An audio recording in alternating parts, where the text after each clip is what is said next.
அஸ்ஸலாமு அலைக்கும் வரஹ்மத்துல்லாஹி வபரகாத்துஹு. செய்திகளில் மிகவும் உண்மையானது அல்லாஹ்வுடைய வேதமாகும். வழிகாட்டுதல்களில் மிகவும் அழகானது நபிகள் நாயகம் ஸல்லல்லாஹு அலைஹி வஸல்லம் அவர்களின் வழிகாட்டுதலாகும். செயல்களில் மிகவும் கெட்டது மார்க்கத்தின் பெயரால் புதிதாக உண்டாக்கப்படும் அனாச்சாரங்கள். ஒவ்வொரு அனாச்சாரமும் வழிகேடு, ஒவ்வொரு வழிகேடும் நம்மை நரகத்திற்கு இழுத்துச் சென்றுவிடும் என்ற நபிகளாரின் எச்சரிக்கையை நினைவூட்டியவனாக எனது உரையை ஆரம்பம் செய்கிறேன். பெருமதிப்பிற்கும் மரியாதைக்கும் உரிய எல்லாம் வல்ல அல்லாஹுவின் நல்லடியார்களே, தமிழ்நாடு தௌஹீத் ஜமாத் நாகப்பட்டினம் மாவட்டம் மஞ்சக்கொள்ளை கிளை சார்பாக ஏற்பாடு செய்யப்பட்டிருக்கிற மாபெரும் இந்த கொள்கை விளக்க பொதுக்கூட்டத்தில் இறைவன் விரும்பும் இளைய சமுதாயம் என்ற தலைப்பு எனக்கு வழங்கப்பட்டு இருக்கிறது. அன்பார்ந்தவர்களே, இந்த உலகில் முஸ்லிமாக வாழக்கூடிய யாராக இருந்தாலும் இறைவனுடைய திருப்தியை பெற வேண்டும் என்ற உயர்ந்த நோக்கத்தோடு லட்சியத்தோடு தன் வாழ்க்கையை அமைத்து கொண்டே ஆக வேண்டும். இந்த உலகில் என் ஊர்க்காரர், என்னுடைய நண்பர்கள், இவர்களெல்லாம் என்னை விரும்ப வேண்டும் என்று நினைப்பது போலவே அதைவிட பல மடங்கு அதிகமாகவே அல்லாஹ் என்னை விரும்ப வேண்டும், அல்லாஹுவின் நேசத்தை நான் பெற வேண்டும் என்ற உயர்ந்த குறிக்கோள் ஒவ்வொரு முஸ்லிமிடத்திலேயுமே இருக்க வேண்டும். அதிலும் குறிப்பாக இளைஞர்களாக வாழக்கூடிய பல்வேறு ஆற்றல்களையும் ஆரோக்கியத்தையும் அறிவையும் அல்லாஹ்வின் புறத்திலிருந்து அருட்கொடையாக பெற்றிருக்கிற அந்த இளைஞர்கள் இறை திருப்திக்காக அல்லாஹ் விரும்பும் விதத்தில் அல்லாஹ் நம்மை நேசிக்கும் முறையில் தன் வாழ்க்கையை அமைத்து கொள்வது மிகவும் அவசியமானது. ஏனென்றால் மற்றவர்களெல்லாம் அல்லாஹ்வின் திருப்தியை நோக்கி பயணித்தாலும் இளைஞர்கள் அதில் சரியாக பயணித்து விட்டால் இறைவனுடைய திருப்தி தான் தன்னுடைய மிக பெரும் இலக்கு என்பதை உணர்ந்து அதற்கு தக்கவாறு தன் வாழ்க்கையை செயல்படுத்திவிட்டால் அந்த இளைஞர்களின் மூலம் பல சமுதாயங்களை அந்த சரியான வழியின் பக்கம், நல்ல நேர் வழியின் பக்கம் அழைத்து விட முடியும். இந்த இளைய பருவத்திற்கென்று அவ்வளவு பெரிய ஆற்றல் இருக்கிறது. அதனால்தான் இந்த இளமையை பற்றி அல்லாஹ் பேசும்போது ஆற்றல் மிகுந்த பருவம் என்று பேசுகிறான். அல்லாஹுல்லதி ஹலகக்கும் மின் லாஃபின், அல்லாஹ் உங்களை பலவீனமான குழந்தை பருவத்திலிருந்து படைத்தான். சும்ம ஜஅல மின் பஅதி லாஃபின் குவ்வா, அல்லாஹ் அந்த குழந்தை பருவம் என்ற பலவீனத்திற்கு பிறகு மனித வாழ்க்கையின் அடுத்த கட்டமாக பலத்தை, பலமான பருவத்தை உங்களுக்கு ஏற்படுத்துகிறான்.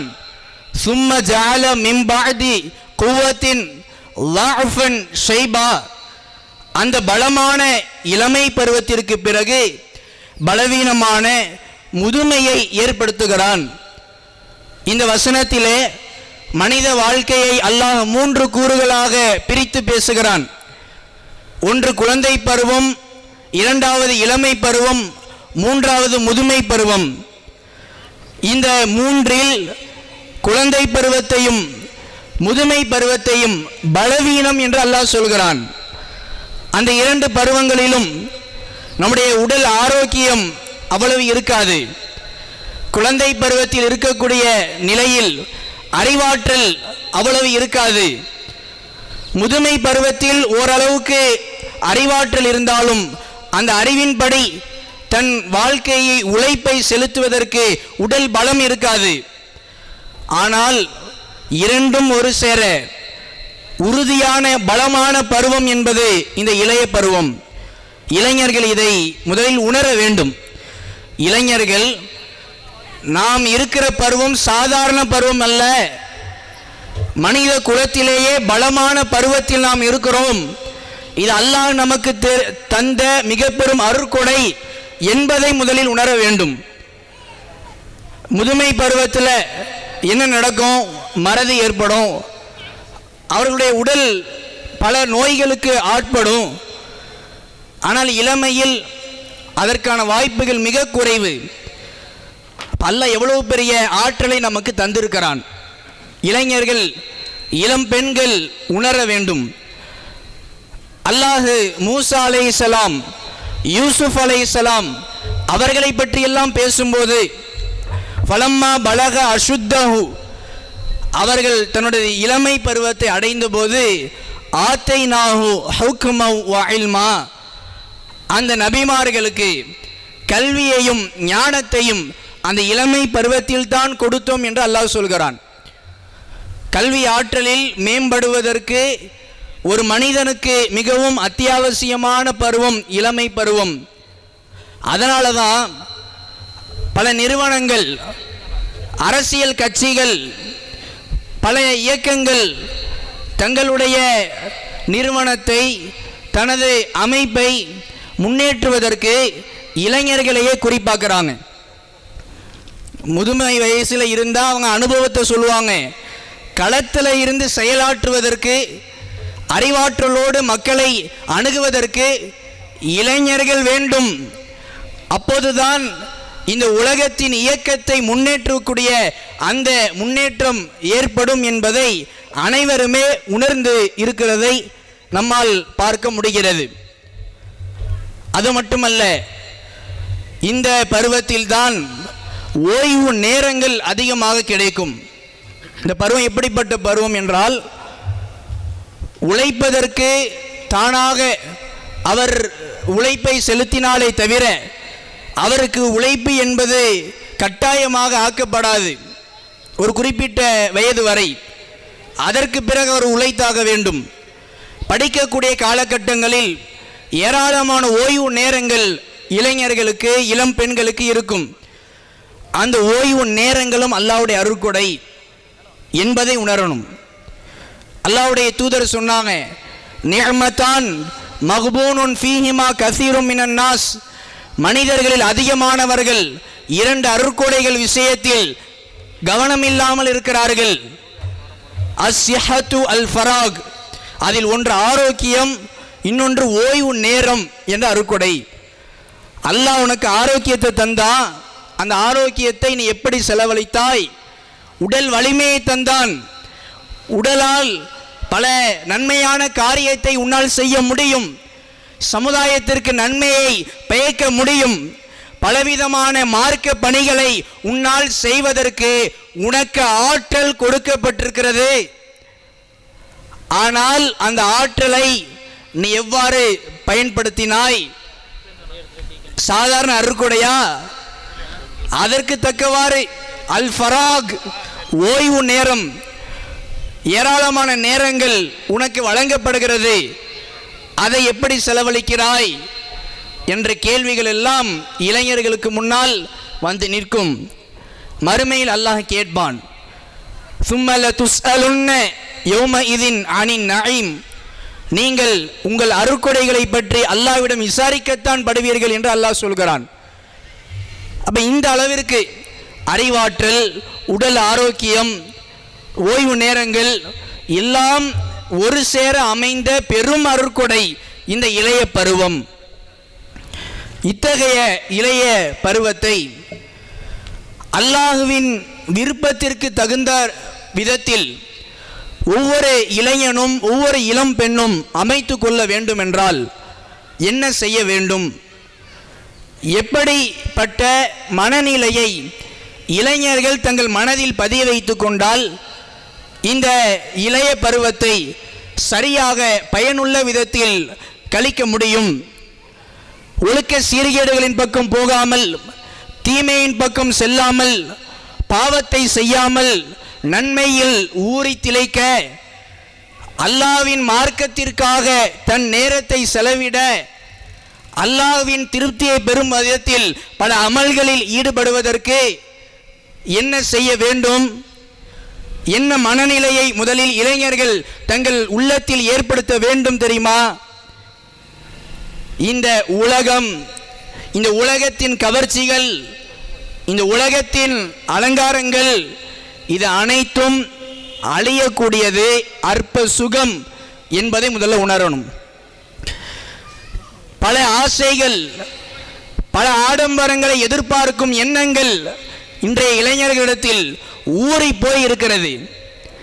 இளைஞர்கள்லாம் எப்படிப்பட்ட மனநிலையில் இப்போ இருக்கிறாங்கன்னா, அதிகமான எதிர்பார்ப்புகள், அதிகமான ஆசைகள், இந்த உலக கவர்ச்சி அவர்களை இழுத்து போட்டு விடுகிறது. அவனை திசை மாற்றி அல்லாவின் திருப்திக்காக பாடுபட வேண்டும், மறுமைக்காக உழைக்க வேண்டும் என்ற மறுமை சிந்தனை விட்டு, மார்க்க பற்றை விட்டு அவனை திசை திருப்பி விடுகிறது. இந்த நேரத்தில், இந்த சிச்சுவேஷனில் எது ட்ரெண்டான ட்ரெஸ்ஸு, எந்த மாதிரி ட்ரெஸ்ஸு போடுறது இப்போ பெரிய ஃபேமஸாக இருக்குது, அதைத்தான் நான் போடணும். இப்போது எந்த மாதிரி பைக்கு வச்சுக்கிட்டா பெரிய அளவில் நம்ம மதிக்கப்படுவோம், எல்லாரும் நம்மளை பார்த்து வாயை பிளந்து பார்ப்பான், பெரிய பைக்கு, காது கிளிகிற அளவுக்கு ஹார்னு, இதெல்லாம் வச்சுக்கிட்டா நம்ம தான் கெத்து, அந்த பைக்கை நான் எப்படியாவது வாங்கணும், எப்படியாவது காசு சேர்த்து வாங்கணும், காசை சேர்க்கிறனோ இல்லையோ அம்மா அப்பாட்ட சொல்லி அடம்பிடிச்சா அது எப்படியாவது வாங்கிடணும். ஏன் அந்த எண்ணம் வருது அவனுக்கு? அதை பெரிய கவலையாக அவன் ஏன் வைக்கிறான்? அதுதான் நமக்கு நிரந்தரம் அப்படிங்கிற மனநிலை இருக்குது.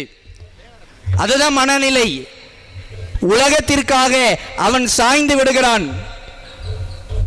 ஐஃபோன் வச்சிருந்தா தான் பெரிய பணக்காரன் நம்மளை மதிப்பான். அதனால் செகண்ட் ஹேண்டில் கம்மியான காசுக்கு ஒரு ஐஃபோனை வாங்கி அதை வச்சுக்கிட்டு நம்முடைய கெத்தை காட்டணும் அப்படின்னு நினைக்கிறான். யோசிச்சு பாருங்க, ஐஃபோன் வைக்கிறது, உயர் ரகமான பைக்கு, உயர் ரகமான ஃபோனு, இதுதான் என்னுடைய இலக்கு என்று இளைஞர்கள் அலைகிறார்கள். அதுக்காக நான் எப்படி பாடுபடணும் அப்படின்னு சிந்திக்கிறான், அதுக்காக உழைக்கிறான், அதுக்காக கவலைப்படுறான். எப்படா அதெல்லாம் நம்ம பெறுறது அப்படின்னு அந்த இளைஞன் மிகப்பெரிய விதத்தில் தன் இலக்கு இதுதான் என்ற விதத்தில் செல்கிறான். இன்னும் சில இளைஞர்கள் பதவிக்காக அரசியலில் ஈடுபடுகிறார்கள். ஒரு அரசியல் கட்சியில் சேர்ந்துட்டா அந்த அரசியல் கட்சியின் மூலமாக நமக்கு பல பொருளாதாரம் கிடைக்கும், செல்வாக்கு கிடைக்கும், பதவி கிடைக்கும். இதற்காக ஓடுகிறார்கள்.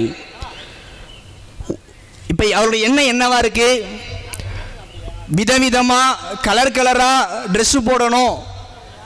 குறிப்பாக இளம் பெண்கள் பீரோக்களை ஆடைகளால் அலங்கரிக்க வேண்டும் என்ற எண்ணங்கள், ஆசைகள் என்பது இருக்கலாம். ஆனால் மறுமையை மறந்த ஆசையாக அது ஆகிவிடுகிறது. இதுக்கெல்லாம் யோசிக்கிறார்களே, பைக்கு வேணும், ஃபோனு வேணும், ட்ரெஸ்ஸு விதவிதமாக வேணும், பதவி வேணும், தனக்குன்னு ஒரு மதிப்பு வேணும், இதெல்லாம் யோசிக்கக்கூடியவர்கள், இதற்காகவெல்லாம் கவலைப்படக்கூடியவர்கள், இதற்காகவெல்லாம் கண்ணீரையே வடிக்கக்கூடிய இளைஞர்கள், என் நிலைமை மறுமையில் என்னவாகும் என்று சிந்தித்தார்களா?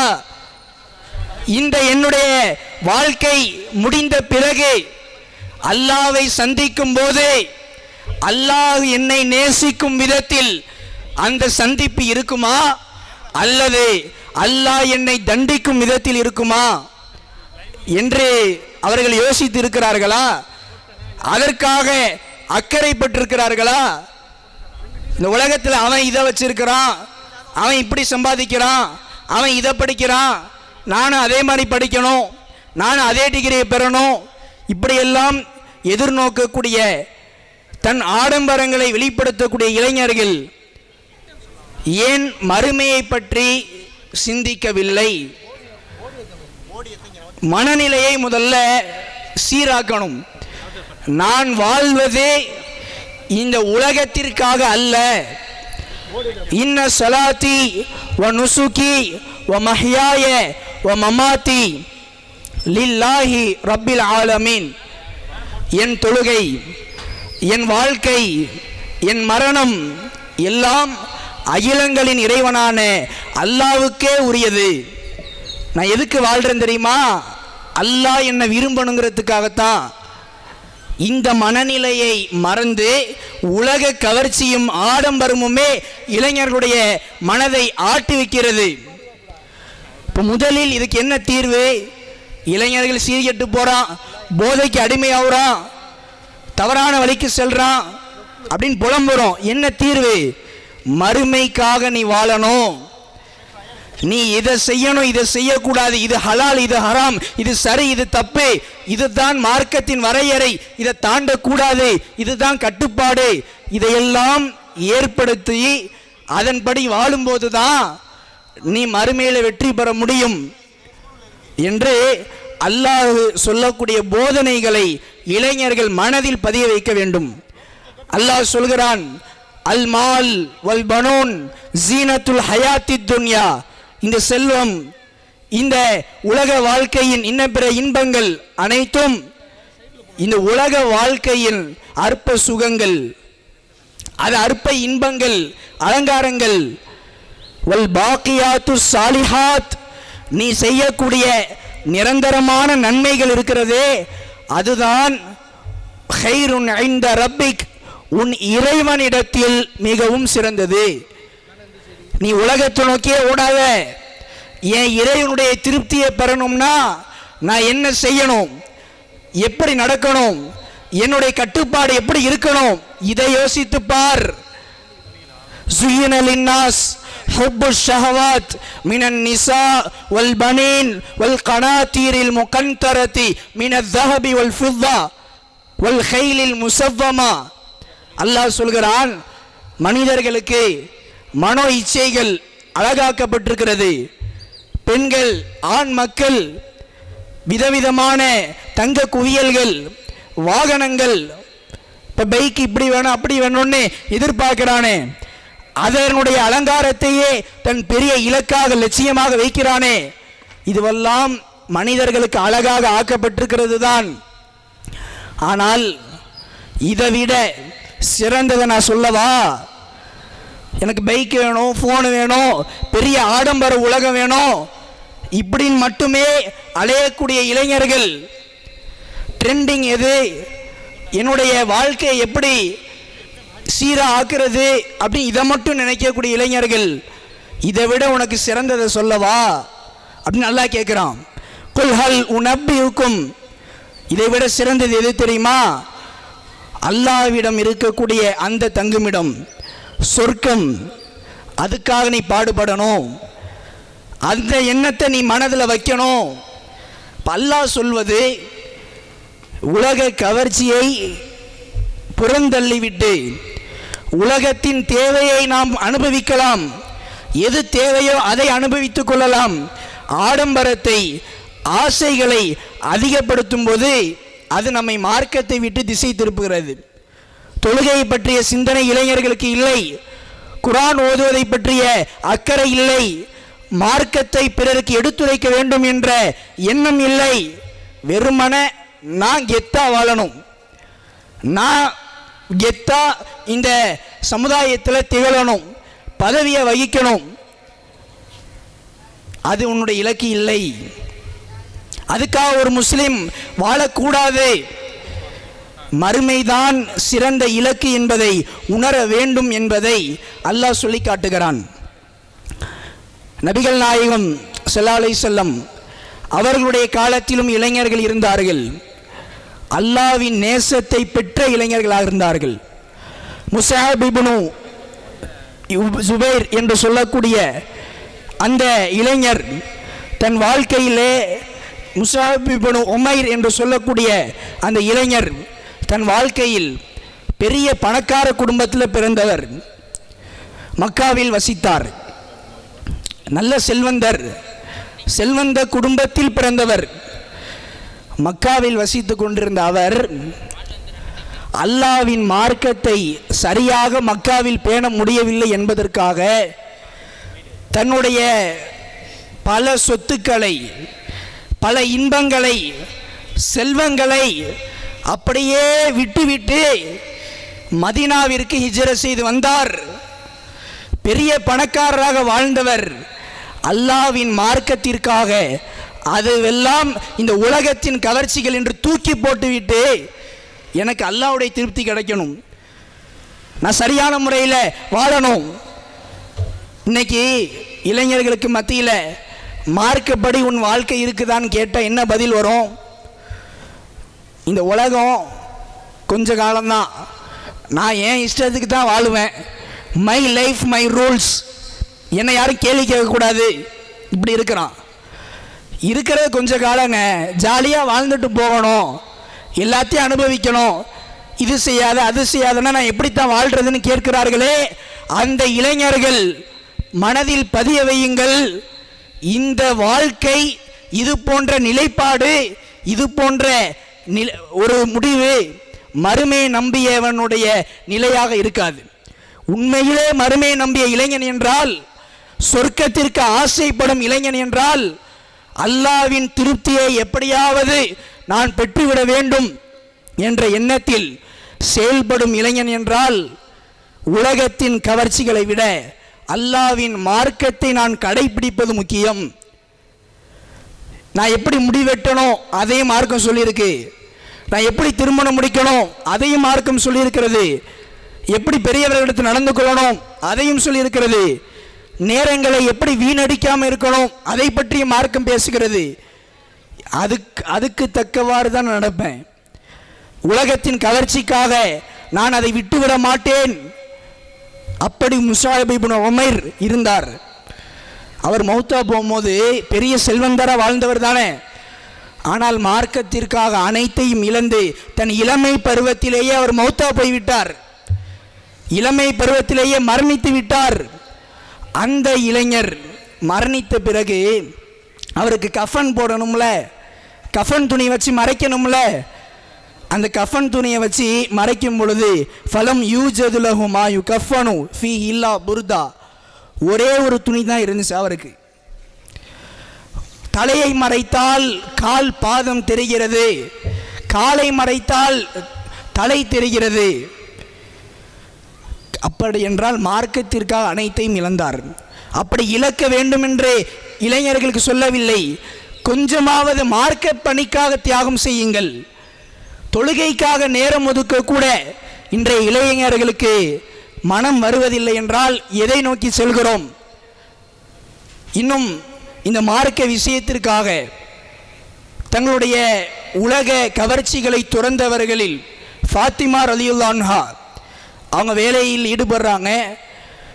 அந்த மாவு அரைக்கக்கூடிய அந்த கருவியின் மூலமாக கைகள் எல்லாம் காயமாகுது. அதுக்காக தன் வசதிக்காக ஒரு பணியாளரை ரசூலுல்லாஹ்ட்ட கேட்குறாங்க. அப்போது நபிகள் நாயகம் ஸல்லல்லாஹு அலைஹி வஸல்லம் சொன்னாங்க, அலா அதுல்லுக்கும் அலா ஹைருன் மிம்மா சஅல்துமூஹா, நீங்கள் கேட்டதை விட நான் சிறந்தது சொல்லவா அப்படின்னு கேட்டுட்டு ரசூலுல்லாஹ் ஒவ்வொரு நாளும் தூங்குறதுக்கு முன்னாடி சுபஹானல்லாஹ் அல்ஹம்துலில்லாஹ் அல்லாஹு அக்பர் 33 தடவை சொல்லிடு, அதுவே நீ கேட்டதை விட சிறந்ததுன்னு சொல்கிறாங்க. ஃபாத்திமா ரலியல்லாஹு அன்ஹா அதை ஒப்புக்கொள்கிறார்கள். எனக்கு வேலை கஷ்டமாக இருக்குது, வேலை செய்கிறதுக்கு ஒரு ஆள் இருக்குது, அது அவங்க எங்களுக்காக வேலை செய்யணும்னு கேட்கும்போது தன் வசதிக்காக கேட்டார்கள். அதற்கு ரசூலுல்லாஹ் இந்த திக்ர ஓதுனாலே உன் வேலை இலகுவாகிடும்னு சொன்னபோது அதை ஃபாத்திமா ரலியல்லாஹு அன்ஹா அவர்கள் ஒப்புக்கொண்டு அதை செவிமடுத்து கட்டுப்பட்டு நடந்தார்கள். இப்போதுள்ள இளைஞர்கள்ட்ட அது பார்க்க முடியுமா? உண்மையிலே ஒன்று தேவையாகவே இருக்கட்டுமே, நான் வெளியே போகணும், பைக்கு வேணும் அப்படின்னு கேட்குறான்னா அதை விட சிறந்ததாக மார்க்க விஷயத்தை படிக்கிற புக்கு வாங்கி தரேன், நீ அதை படி, அது மூலமாக உன் நேரத்தை செலவிட, சும்மா சுற்றிட்டு இருக்கிறாதுன்னு சொன்னால் இப்போ உள்ள இளைஞன் ஒத்துப்பானா? ஃபாத்திமா ரலியல்லாஹு அன்ஹா அவர்கள் ஒப்புக்கொண்டார்கள். ஏன்? இப்போதுள்ள இளம் பெண்களிடத்தில் ஏதாவது அவங்களுக்கு தேவைகளை மேக்கப்புக்காகவோ அல்லது அவர்களுடைய இன்ன பிற தேவைகளுக்காக ஒன்று கேட்கும்போது இதைவிட சிறந்ததாக மார்க்க விஷயத்தை நீ செய் என்று பெற்றோர்கள் சொன்னால் ஒப்புக்கொள்வார்களா? மாட்டாங்க. காரணம் என்ன தெரியுமா? உலகத்தின் கவர்ச்சி அவர்களை கட்டி போட்டு விட்டது, சிறைப்படுத்தி விட்டது. ரபியா பின் கஅப் என்று சொல்லக்கூடிய ஒரு நபி தோழர், அவரும் ஒரு இளைஞராக இருந்தார். சின்ன வயசு தான். அந்த நேரத்தில் அவர் ரசூலுல்லாவுக்கு ஒழு செய்வதற்காக தண்ணீர் எடுத்து கொடுப்பார். அந்த ரபியா பின் கஅப் இடத்துல ரசூலுல்லா சொல்கிறாங்க, ரபியாவே சல், உனக்கு எது வேணுமோ அது கேளு அப்படிங்கிறாங்க. அப்போது அவர் கேட்டார், அஸ் அலுக்க முராஃபகத்தக ஃபில் ஜன்னா, அல்லாஹ்வுடைய தூதரே, உங்களிடத்தில் உங்களோடு நான் சொர்க்கத்தில் இருக்கணும், அதுதான் எனக்கு தேவை. அவர் ஒரு இளைஞராக இருந்தவர். அவர்கிட்ட போய் உனக்கு என்ன வேணாலும் கேளுன்னு ரசூலுல்லாஹ் சொல்கிறாங்க. இப்போ உள்ள இளைஞர்கள்ட்ட கேட்டால் லிஸ்ட்டு பெருசாக போகும். அந்த லிஸ்ட்டை கணக்கிடவே முடியாது. எனக்கு அது வேணும், ப்ளூடூத் ஸ்பீக்கர் வேணும், எனக்கு விதவிதமான செப்பல் வேணும், விதவிதமான ட்ரெஸ்ஸு வேணும், 4-5 பைக்கு வேணும், காரு வேணும், அதை மட்டும் சொல்லுவார்கள். ஏன்? அவருடைய உள்ளத்தில் உலக கவர்ச்சி, உலக மோகம் மூழ்கி போய் விட்டது. ஆனால் ரபியா பின் கஅப் என்ற அந்த நபி தோழரிடத்தில் அல்லாஹ்வுடைய தூதர் நீ எதுனாலும் கேள் என்று சொன்னாலும் நான் சொர்க்கத்துக்கு போயிடணும், நான் மறுமையில் எப்படியாவது ஜெயிச்சிடணும், அதுதான் எனக்கு வேணும் அப்படின்னு அவர் கேட்டாரே. அப்படிப்பட்ட சொர்க்கம்தான் இலக்கு என்ற ஒரு நிலையில் இன்றைய இளைஞர்கள் இருந்தால் அவர்களிடம் நன்மைகள் அதிகமாகும், தீமைகள் அழிந்து போகும், பாவங்கள் குறைந்துவிடும். அதனால் இளைஞர்கள் அல்லாஹ் விரும்புகிற விதத்தில் இருக்கணும்னா முதல்ல பதிய வைக்க வேண்டியது உலக மோகத்தை விட மறுமை சிறந்தது. அல்லாஹ் கடமையாக்கிய தொழுகையாக இருந்தாலும், இன்ன பிற ஒழுக்க நெறிகளாக இருந்தாலும், அல்லாஹ் விதித்த கட்டுப்பாடுகளாக இருந்தாலும், முடி வெட்டணுமா ஒரு சைடு முழுசாக மலிச்சு இன்னொரு சைடு பெருசாக முடியை காட்டுற விதத்தில் புல்லிங்கோ கட்டிங் தான் வெட்டுவேன் அப்படின்னு ஒரு இளைஞன் சொல்ல மாட்டான். ஏன்? அல்லாஹ் தடுத்துட்டான். ரசூல்லா தடைன்னு சொல்லிட்டாங்களா? அதுதானே எனக்கு முக்கியம், அதை செய்ய மாட்டேன். ஏன்? அதுக்கு கட்டுப்பட்டால் தானே நான் மறுமையில் வெற்றி பெற முடியும், அப்போ தானே நான் சொர்க்கத்துக்கு போக முடியும் என்ற அந்த மனநிலையை அந்த ஒவ்வொரு இளைஞர்களும் ஏற்படுத்தி ஆக வேண்டும். அதே போல இன்றைய இளைஞர்கள் பலர் தனக்கென்று ஒரு முன்மாதிரியை வைத்துக் கொள்கிறார்கள். சில பேர் கிரிக்கெட் வீரர்கள், ஃபுட்பால் பிளேயர்ஸ், இவங்கெல்லாம் ஒவ்வொரு ஆள், ரொனால்டோ, மெஸ்ஸி, விராட் கோலி, இந்த மாதிரி ஒவ்வொரு ஆள் பேர் சொல்கிறான்ல, அவங்க பேர் போட்ட டிஷர்ட்டையே தன்னுடைய உடலில் மாட்டிக்கிறான்ல. இன்னொரு விதத்தில் சினிமா நடிகர்கள், சினிமா நடிகர்களுக்கு உள்ள ரசிகர்கள் எந்த அளவுக்கு இருக்கிறாங்கன்னா, பல இளம் பெண்கள் மிக வெளிப்படையாகவே பேட்டி கொடுக்குறாங்க, என் கணவரை விட எனக்கு இந்த நடிகரை தான் பிடிக்கும். யாரை விட? என் கட்டுன கணவரை விட இந்த நடிகன் தான் எனக்கு பிடிக்கும். எனக்கு பெரிய முக்கியமான ஒரு எக்ஸாமு, அதுக்கெல்லாம் லீவ் போட்டுட்டு இந்த நடிகரை பார்க்க வந்தேன். எவனை? மக்களுக்கு மத்தியில் வெட்கத்தை இழந்து தானும் வெட்கம் கேட்டு மக்களையும் வெட்கக்கேடில் மூழ்க வைக்கக்கூடிய சினிமா நடிகர்களுக்கு பின்னால் இந்த இளைய சமுதாயம், குறிப்பாக இளம் பெண்கள் சென்று கொண்டிருக்கிறார்கள். அப்ப யாரை முன்மாதிரி பார்க்குறாங்க? எப்படியாவது அவனை சந்திச்சிடணும், எப்படியாவது அவனை பார்த்துடணும், அவன் முன்மாதிரியா? இஸ்லாமிய இளைஞனே, உன் முன்மாதிரி யார்? அல்லாஹ் சொல்கிறான், லக்கது கான லக்கும் ஃபீ ரசூலில்லாஹ் உஸ்வத்துன் ஹஸனா லிமன் கான யர்ஜுல்லாஹ வல் யௌமல் ஆகிர் வ ذكرல்லாஹ கஸீரா. நீ அல்லாஹ்வையும் மறுமையையும் நம்பி அல்லாஹ்வை அதிகமாக நினைச்சினா இந்த அல்லாஹ்வுடைய தூதரிடத்தில் தான் உனக்கு அழகான முன்மாதிரி இருக்கிறது. மார்க்கம் உனக்கான முன்மாதிரி என்று அடையாளப்படுத்துகிற, அறிமுகப்படுத்துகிற நபிகள் நாயகம் ஸல்லல்லாஹு அலைஹி வஸல்லம் அவர்களிடமிருந்து ஒழுக்கத்தை கற்றுக்கொள்ளலாமே, வீரத்தை கற்றுக்கொள்ளலாமே, பலவிதமான சமூக அக்கறையை கற்றுக்கொள்ளலாமே. அதையெல்லாம் மறந்துவிட்டு சினிமா நடிகனுக்கு பின்னால், விளையாட்டு வீரர்களுக்கு பின்னால், இன்னும் பலர் அரசியல் தலைவர்களுக்கு பின்னால், அரசியல் தலைவர், சினிமா நடிகர்கள், இவன்லாம் யாரு?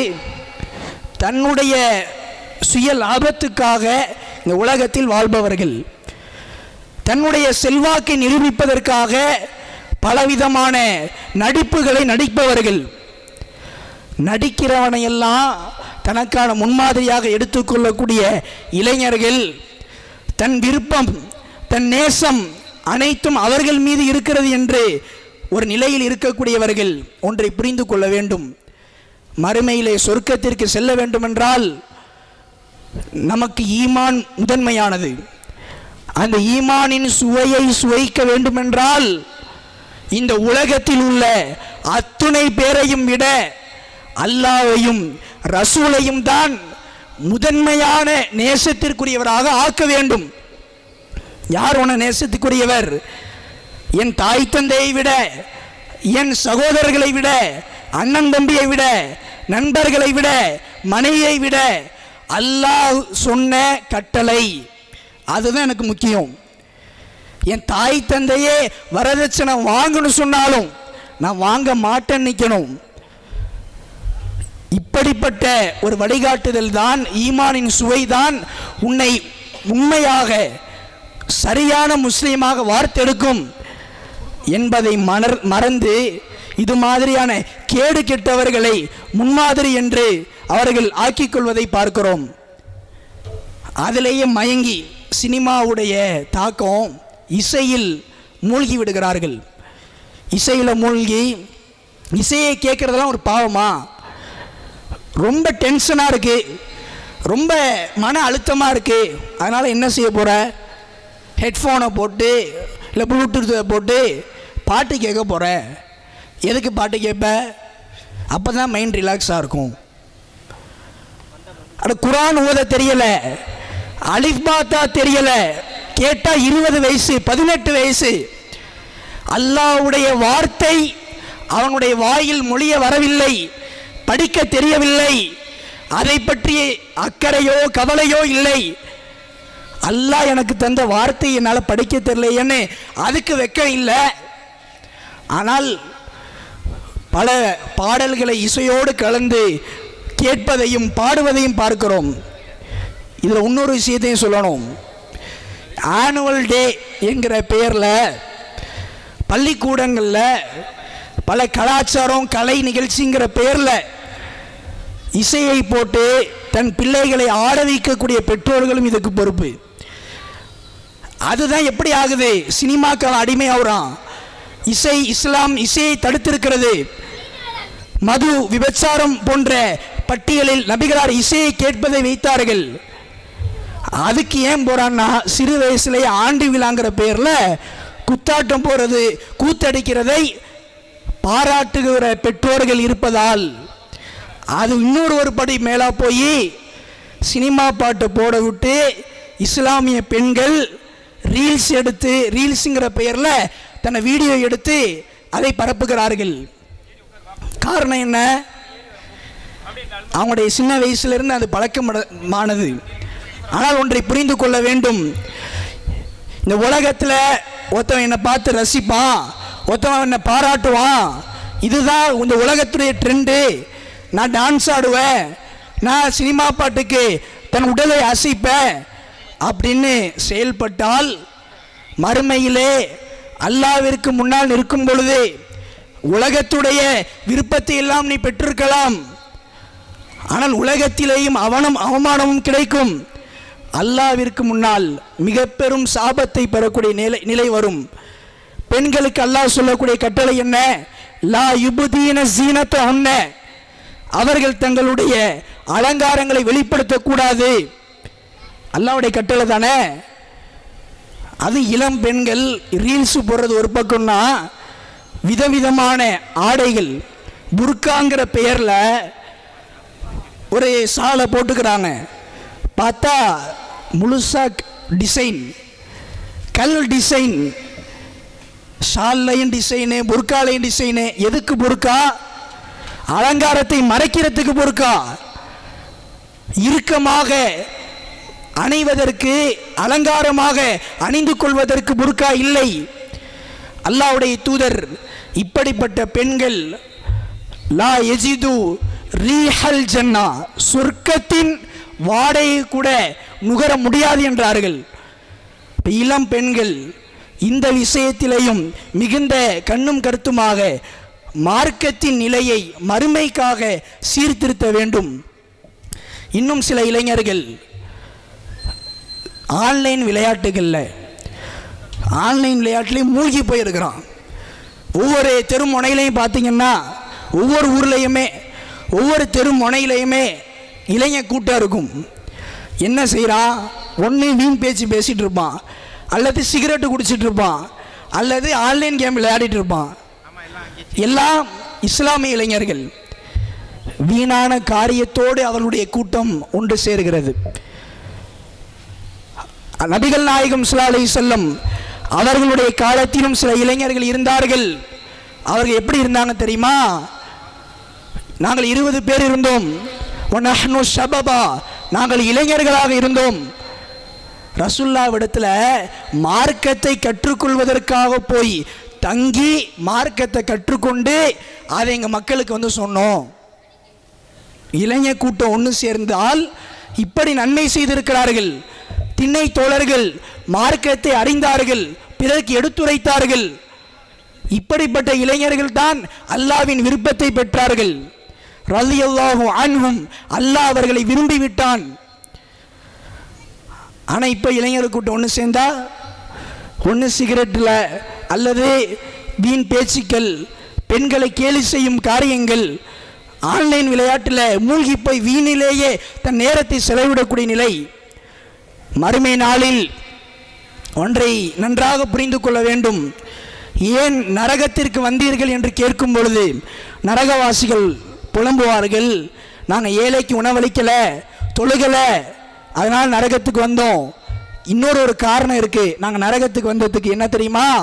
வகுன்னா நஹூலு மஅல் ஹாயிலீன், வீணில் மூழ்கியவர்களோடு நாங்களும் வீணான காரியத்தை ஈடுபட்டோம், அதனால் வந்து சிக்கிக்கிட்டோம். வீணான காரியத்தை எவன்லாம் ஈடுபடுறானோ அவன் கூட போய் சேர்ந்தேன், அவனும் சேர்ந்து நானும் சேர்ந்து வீணிலேயே மூழ்கினோம், அதனால் நரகத்தில் வந்து மாட்டிக்கிட்டேன். இந்த நிலைமை நமக்கு வரணுமா? இந்த உலகம் என்றும் முடியலாம், மறுமையில் நாம் அதை சந்திக்க வேண்டும் என்பதை நாம் உணர்ந்து செயல்பட வேண்டும்.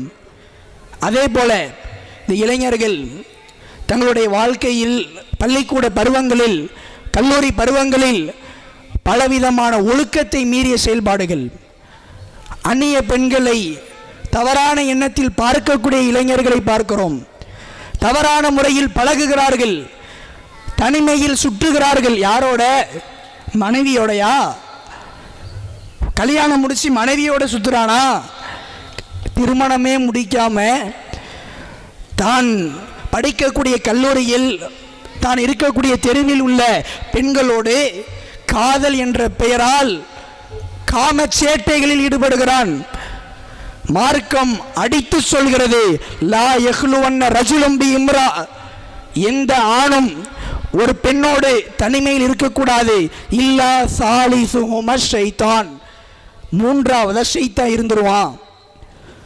தனிமையில் இன்ஸ்டாகிராமில் பல பேரோட பழக்கம், அதனாலே பல உயிர்கள் போயிருக்கிறது, தற்கொலைகள் நடந்திருக்கிறது, கொலைகள் பெருகி இருக்கிறது. காரணம் என்ன? தனிமையில் சாட்டிங். மூணாவது ஷைத்தான் இருக்கிறான் என்ற மார்க்க அறிவுரை தெரிந்தால், அதை இறையச்சத்தோடு உணர்ந்தால் அதை செய்வானா? இந்த உலக இன்பத்தை விட, கொஞ்ச நேரம் கிடைக்கிற அந்த இன்பத்தை விட எனக்கு மறுமைதா சிறந்தது என்ற எண்ணம் இருந்திருந்தால் அதை செய்வானா? இப்படி சீர்கெட்டு போவதை நம்மால் பார்க்கிறோம். இதுக்கெல்லாம் என்னதான் தீர்வு? உலக மோகத்தை விட மறுமையே மேலானது என்பதை உணர்ந்து மார்க்க அறிவுரையை கேட்கணும். முதல்ல இளைஞர்கள் ஒரு அறிவுரை நம்ம கேட்குறோன்னா, தாவா பண்ணுறதுக்கு ஒரு கூட்டமாக போகிறாங்க. அங்கே ஒரு இளைஞர் கூட்டம் நிற்கிதுன்னா, வந்துட்டான் அல்லாஹ் போலீஸ் வந்துட்டான், ஓடு ஓடு, இங்கே நிற்காதடா, ஓடுறா, ஏண்டா ஓடணும், பாம்பு வந்துடுச்சா, ஏண்டா ஓடணும், எல்லாம் நமக்கு அட்வைஸ் பண்ண வரானோ, மார்க்கத்தை சொல்ல வரான், இங்கே நிற்காத ஓடுங்கிறான். ஆனால் அல்லாஹ் விரும்பக்கூடிய இளைஞராக இருந்த இப்னு உமர் ரலியல்லாஹு அன்ஹு இளைய வயதில் பல மார்க்க பற்றோடு குன்து அபீது ஃபில் ஜன்னா ஃபி அஹ்தி அஸபின், நான் திருமணாவரத்துக்கு முன்னாடி வரையும் எனக்கு சொந்த வீடு இருந்தும் பள்ளிவாசல்லே தான் கிடப்பேன், இரவெல்லாம் பள்ளிவாசலில் தான் தூங்குவேன்.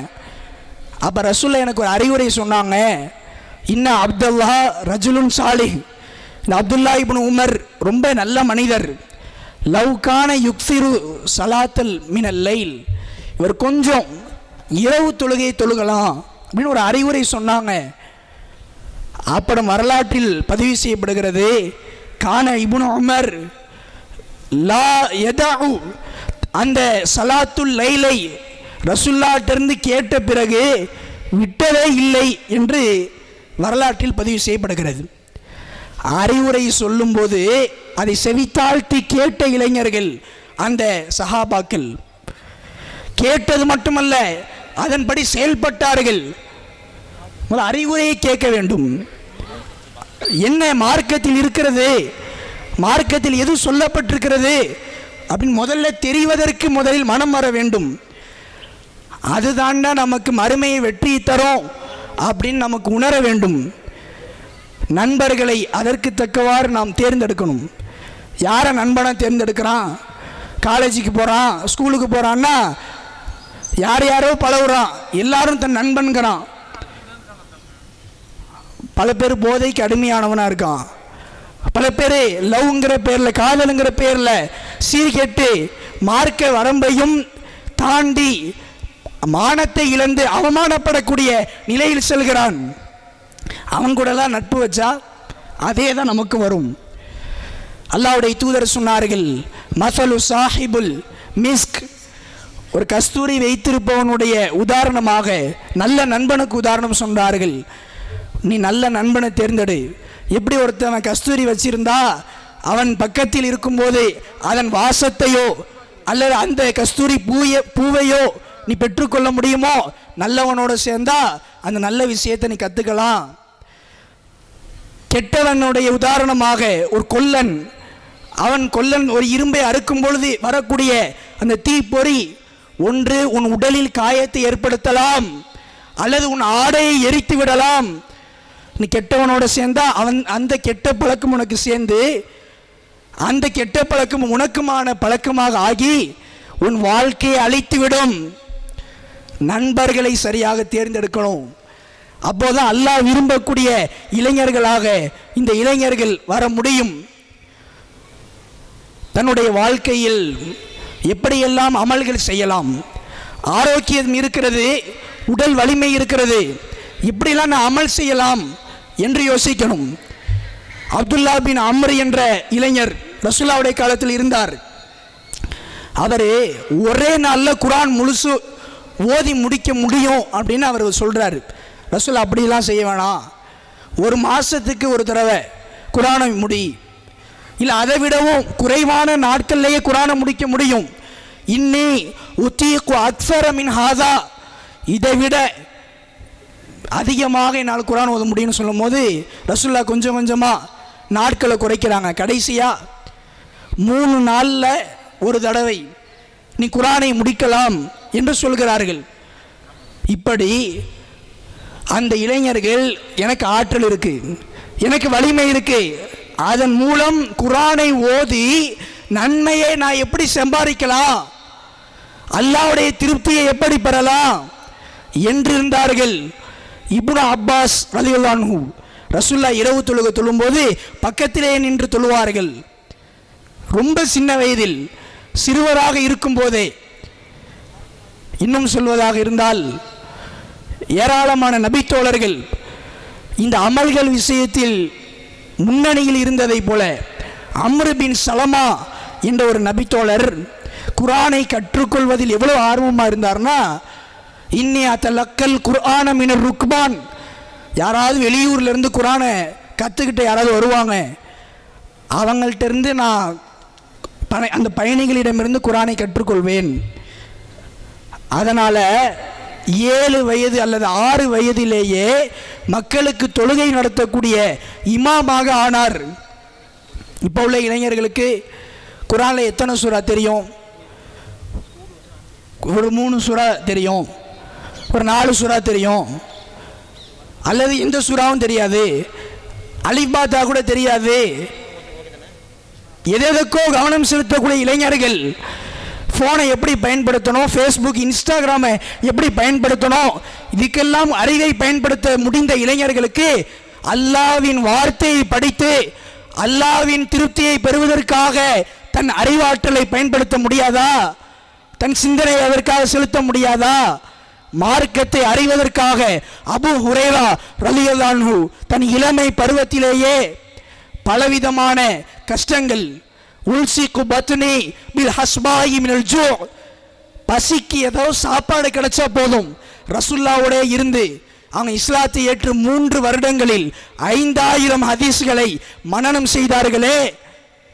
மார்க்க அறிவை அறிவதிலும் மார்க்க பணிகளை செய்வதிலும் அவ்வளவு ஆர்வம் செலுத்தினார்கள். இப்போ உள்ள இளைஞர்கள் என்ன மார்க்க பணி செய்கிறார்கள்? வீண் விளையாட்டுகள் இருக்கிறது, மார்க்கத்தின் தொடர்பு இருக்குதா? பள்ளிவாசல் பக்கம் வரானா, ஜும்மாக்கு மட்டும் கடைசியா பயான் முடிஞ்சு தொழுவ நடக்கும்போது வந்துட்டு உடனே ஓடிடுறான். அப்படின்னா அவனுடைய தொடர்பு என்ன? மார்க்கத்தை என்ன கற்றுப்பான்? மார்க்க அறிவும் இறையச்சமும் இருந்தால்தான் இளைய சமுதாயம் சரியான ஒழுக்கத்தோடு சீர்கெடாமல் சீர்திருத்தமாக சரியாக பயணிக்க முடியும்.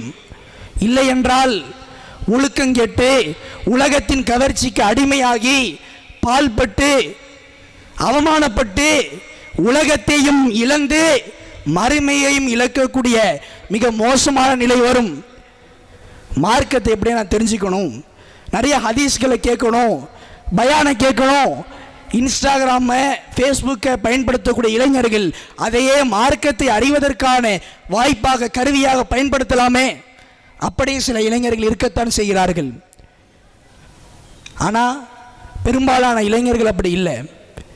ஸைத் பின் சாபித் என்ற ஒரு நபித்தோழர் தன் இளமை பருவத்தை எப்படி மார்க்க பணிக்காக அர்ப்பணித்தார் என்று பாருங்கள். ரசூலுல்லாஹ் மௌத்தா போன பிறகு அபூபக்கர் ரலியல்லாஹு அன்ஹு அவர்கள் ஆட்சியாளராக இருக்கிறாங்க. பல காரிகள் யமாமா போரில் அப்போ கொல்லப்பட்டு விட்டார்கள். அப்போது ஒரு முடிவு எடுக்கிறாங்க. பல குர்ஆனை மனனம் செய்தவங்க இறந்துட்டாங்க. நம்ம குர்ஆனை தோள்களில் அந்த காலத்தில் ஒரு பிராணியுடைய தோள்களில் அல்ல எலும்புகளில் இது மாதிரி எழுதி அங்கங்கே குர்ஆனுடைய வசனங்கள் சிதறி கிடக்கும், அதையெல்லாம் எழுத்துப்பூர்வமாக ஒன்று திரட்டணும் அப்படின்னு முடிவெடுக்கிறார்கள். அதற்கு யார் மிக தகுந்தவர்? இளைஞராக இருக்கிற ஷாபுன் ஆக்கில் அறிவார்ந்த இளைஞராக இருக்கிற ஸைத் பின் சாபித் தான் அதுக்கு தகுதியானவர் அப்படின்னு முடிவெடுக்கிறாங்க. முடிவெடுத்து அவருக்கு அந்த பொறுப்பை கொடுக்குறாங்க. ஏன்னா ரசூலுல்லாஹ் உயிரோடு இருந்த காலத்திலேயே அவர் வஹி வந்தால் எழுதக்கூடிய வேலையை செய்தார், வஹியை மக்களுக்கு மத்தியில் பிரச்சாரம் செய்தார். ஸைத் பின் சாபித்தும் அந்த பொறுப்பை ஏற்று பல இடங்களில் சிதறி கிடந்த குர்ஆனுடைய வசனங்களின் பிரதிகளை ஒன்று சேர்க்கும் பணியில் ஈடுபட்டார், ஒன்று சேர்த்து முடித்தார். அவர் என்ன சொன்னார் தெரியுமா? ஒரு மலையையே நகர்த்தணும்னு சொன்னா கூட எனக்கு ஈஸியாக இருந்திருக்கும், இந்த வேலைகள் இந்த பணிகள் எனக்கு பெரிய சுமை. ஆனாலும் எவ்வளவு கஷ்டப்பட்டாலும் அல்லாஹ்வுடைய வார்த்தையை, அல்லாஹ்வின் குர்ஆனின் வசனங்களை எப்படியாவது மக்கள்கிட்ட கொண்டு போய் சேர்க்கணும், மக்கள் நேர்வழி பெற வேண்டும், நல்வழியில் செயல்படணும் என்பதற்காக ஸைத் பின் சாபித் உழைத்தார். இளமையை, வலிமையை, தன் இளமையில் உள்ள அறிவாற்றலை பயன்படுத்தினார். அப்படி இப்போ இளைஞர்களை பார்க்க முடியுதா? ஒரு சில இளைஞர்கள் அப்படி இருக்கலாம். ஆனால் பெரும்பாலான இளைஞர்கள் மார்க்கத்தை பற்றிய சிந்தனை இல்லை. எது சரி, எது ஹலால், எது ஹராம், எதை செய்யணும், எதை செய்யக்கூடாது, எப்படி பேசணும், எப்படி முடிவெட்டணும்னு கூட அவனுக்கு மார்க்கத்துடைய சட்டம் தெரியலன்னா இப்போ இந்த சமுதாயம் எதை நோக்கி செல்கிறது என்பதை யோசித்து பாருங்கள். குறிப்பாக இன்றைய இளைஞர்கள் போதைக்கு அடிமையாகி இருக்கிறார்கள். இந்த மஞ்சள் கொள்ளையிலும் போதையை விற்கக்கூடிய இளைஞர்கள் இருக்கிறார்கள். இந்த மஞ்சள் கொள்ளையிலும் போதையை உட்கொள்ளக்கூடிய இளைஞர்கள் இருக்கிறார்கள். இங்கே மட்டும் இல்லை, எல்லா ஊர்லேயும் இருக்கிறார்கள். போதைக்கு ஒரு மனிதன் அடிமையாகிவிட்டால் ஒரு மூளையில் இருக்கக்கூடிய இன்ஹிபிட்டாரி சென்டர் அப்படின்னு சொல்லக்கூடிய ஒரு பகுதி செயலிழந்து விடும். அந்த மூளையில் உள்ள அந்த பகுதி என்ன செய்யுமா? ஒன்று செய்யும் பொழுது, ஒரு காரியத்தை பேசும்போதோ செயல்படும் போதோ இதை செய்யலாமா வேணாமா அப்படிங்கிற ஒரு கட்டுப்பாடை அது ஏற்படுத்தும். மனசாட்சின்னு சொல்லுவோம்ல, பெரிய ஒரு தப்பு செய்கிறதுக்கு எந்த மனிதனுடைய உள்ளமும் இடம் கொடுக்காது, அதையும் மீறி தான் செய்கிறான். அதை இழக்க வைப்பது, அந்த கட்டுப்படுத்தும் திறனை, அந்த மூளையின் பகுதியை செயலிழக்க வைப்பது இந்த போதை. சின்ன சின்ன பாக்கெட்டிலிருந்து பெரிய பெரிய பாட்டில் வரைக்கும் போதை தரக்கூடிய அனைத்தும் குல்லும் முஸ்கிரின் ஹராம், ஒவ்வொரு போதை தரக்கூடிய பொருளும் தடை என்று அல்லாஹ்வுடைய தூதர் சொன்னார்கள்.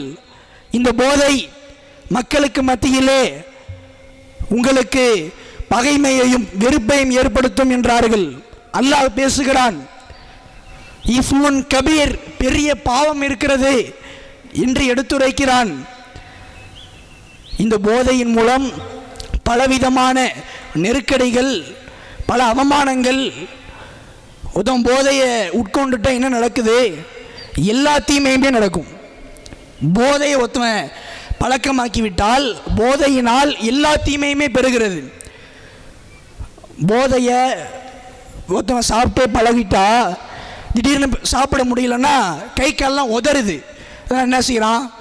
காசு இல்லை, போய் மதுவை வாங்க முடியல, எவன்கிட்ட திருடி வாங்குவோன்னு திருட்டு பெறுகிறது. போதையை உட்கொண்டு விட்டு ஒருத்தவன் மேலே பகையில் இருப்பான், அவன் மேலே பெரிய காண்டில் இருப்பான்.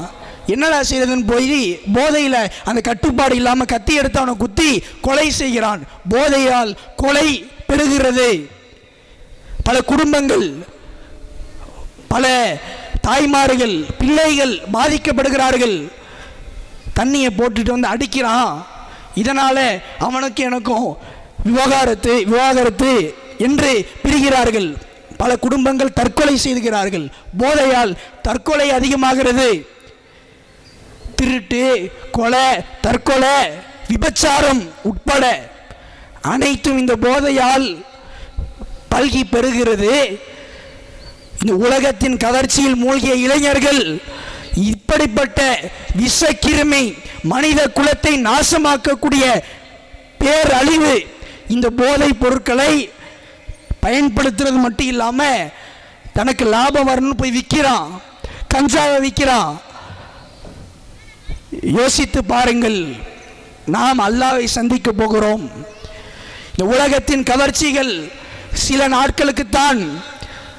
அதை உணர்ந்து இது போன்ற இந்த சமூக தீமையிலும் மார்க்கம் தடுத்த எந்த விதமான விஷயங்களிலும் நாம் பங்கெடுத்து விடக்கூடாது. அல்லாஹ் பேசுகிறானே, நீங்கள் இந்த உலகத்தையே பெரிதாக கருதுகிறீர்கள், பல் துஸிரூனல் ஹயாத்தத் துன்யா, இந்த உலகத்தையே முன்வைக்கிறீர்கள், வல் ஆகிரத்து கைரும் அபுகா, மறுமைதான் சிறந்ததும் மிகவும் நிலையானதும் என்கிறான். அதனால் விதவிதமாக பல அலங்காரங்கள், ஆடம்பரங்கள், சொகுசு வாழ்க்கைகள், யாரையும் என கேள்வி கேட்கக்கூடாது என்ற எண்ணம், இதுவெல்லாம் இந்த இளைய சமுதாயத்துக்கு இருந்தால் அது மறுமையும் நாசமாக்கும், இந்த உலகத்திலேயும் அவனை ஒழுக்கி கெட்டவனாக ஆக்கி அவனை பெரிய பேரழிவுக்கு இழுத்து சென்று விடும். அதுவே பெரிய இந்த சமூகத்தின் சீரழிவாக மாறும். அதனால் இளைஞர்கள் அறிவுரைகளை முதலில் கேட்க வேண்டும். மார்க்கத்தை படியுங்கள், மார்க்க விஷயங்களை உள்வாங்குங்கள். குர்ஆனோடு தொடர்பு, பள்ளிவாசலோடு தொடர்பு, அதை ஏற்படுத்துங்கள். மார்க்க பணிகளை எப்படி செய்யலாம்? எனக்கு ஓய்வு நேரம் இப்போ இருக்கு, இளைஞனா இருக்கிறேன், இப்படிலாம் மார்க்க பணி செய்யலாம், இப்படிலாம் நன்மையை செய்யலாம், சமூகத்துக்கு எப்படி பலனாற்றலாம், இரத்த தானம் செய்யணுமா, அதில் எப்படி செய்யலாம்? நாம் நமக்கு அமைப்புக்கு அழைப்பு கொடுக்கவில்லை. ஒழுக்கமான மார்க்கப்பட்டுள்ள ஒரு இளைஞனாக ஒவ்வொரு இளைஞனும் ஆளாகி உருவாகி சமூகத்திற்கும் பலனளித்து மறுமையிலும் சிறந்து விளங்க வேண்டும் என்று அந்த கோரிக்கையை அந்த அக்கறையில் சொல்லிக் கொண்டிருக்கிறோம். கடைசியாக ஒரே ஒரு செய்தியை சொல்லி முடித்துக் கொள்கிறேன். அல்லாஹ்வுடைய தூதர் சொன்னார்கள், நாளை மறுமையில் ஒட்டுமொத்த மனித குலமும் சங்கமித்து கூட்டமாக ஒன்றிணைந்து இருக்கும் பொழுது சூரியன் தலைக்கு சில மைல்கள் தூரத்தில் கொண்டு வரப்படும். அந்த நேரத்தில் சபஅத்துன் யுலில்லுஹுமுல்லாஹு ஃபீ லில்லிஹி யௌம லா லில்ல இல்லா லில்லுஹு, அல்லாஹ்வுடைய நிழலை தவிர வேறு எந்த நிழலுமே இல்லாத அந்த மறுமை நாளில் அல்லாஹ் சில 7 சாரார்களுக்கு அல்லாஹ்வின் அரிசின் நிழலை தருவான். சூரியன் கிட்ட வந்துருச்சுன்னா வியர்வையில் பலர் திளைத்து கொண்டிருப்பார்கள், மூழ்கி கொண்டிருப்பார்கள். அப்போது அல்லாஹ் சில சாரார்களுக்கு தனது அரிசுடைய தனது இருக்கையினுடைய நிழலை தருவான். அந்த சாரார்களில் ஒரு சாரார் ஷாபுன் நஷஅ ஃபி இபாதத்தி ரப்பி, தன் இறைவனுடைய வணக்க வழிபாட்டில், அல்லாஹ்வை தொழுவதில், குர்ஆனை ஓதுவதில், திக்ர் செய்வதில், அல்லாஹ்வை நினைப்பதில், மார்க்கத்திற்காக உழைப்பதில், மார்க்க பணியை செயலாற்றுவதில் ஈடுபட்ட, மறுமைக்காக அர்ப்பணிப்பு செய்யக்கூடிய, தியாகம் செய்யக்கூடிய நிலையில் தன் இளமை பருவத்தை செலவழித்த இளைஞனுக்கு அல்லாஹ் அவ்வளவு பெரிய அந்தஸ்தை தருவான். அந்த அந்தஸ்தை அனைத்து இளைஞர்களும் இளம் பெண்களும் பெறுவதற்கு இந்த உலக மோகத்தை விட்டுவிட்டு மார்க்க பற்றோடு, மறுமை சிந்தனையோடு, மார்க்க அறிவை அதிகப்படுத்தி, மார்க்க செயல்களை செயல்படுத்தி, உலகத்தின் எந்த விதமான ஷைத்தானிய ஊசலாட்டங்களுக்கும் ஷைத்தானுடைய கவர்ச்சிகளுக்கும் அடிமையாகி தடம் புரண்டு திசை மாறிவிடாமல் முழுக்க முழுக்க உறுதியோடு அல்லாஹ்வின் நேசம்தான், மறுமைதான் எனக்கு ஒரே இலக்கு என்ற மிக பெரும் இலக்கோடு, லட்சியத்தோடு பயணித்து இம்மையிலும் மறுமையிலும் வெற்றி பெறுவோமாக என்று பிரார்த்தித்து நிறைவு செய்கிறேன். அஸ்ஸலாமு அலைக்கும் வரஹ்மத்துல்லாஹி வபரகாத்துஹு.